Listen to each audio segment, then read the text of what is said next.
கல்லால் செதுக்கப்பட்ட ஒரு தெய்வ சிலையானது பின்னம் அடைந்து விட்டால் என்ன செய்ய வேண்டும் சொன்னா, அதனை அப்படியே எடுத்து கொண்டு போய் நீர்நிலைகளிலே விட்டுவிட வேண்டும் சொல்றார்.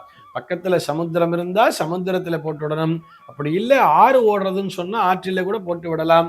ஏரி குளம் இருக்கிறதுன்னு சொன்னா ஏரி அல்லது குளத்திலே கூட அந்த விக்கிரகத்தை போட்டு விடலாம். இது கற்சிலைகளுக்கு மட்டுமே பொருந்தும்.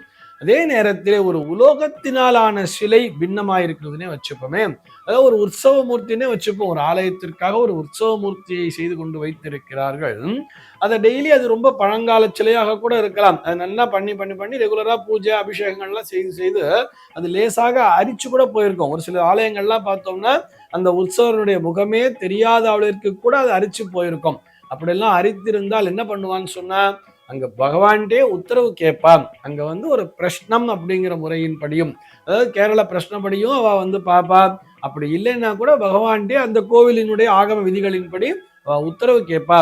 அப்படி உத்தரவு சுவாமி கொடுத்துட்டான்னு சொன்னா, இந்த உலோகத்தை கரைத்து விட்டு மற்ற ஒரு புதிய உலோகத்தை வார்ப்படம் செய்து அதனை கொண்டு பிரதிஷ்டை செய்து அந்த விதிமுறைகளின்படி அதை கொண்டு பிரதிஷ்டை பண்ணிடுவார். இப்படி உலோக சிலைகளை உருக்கியும் பயன்படுத்தலாம்னு சொல்றேன்.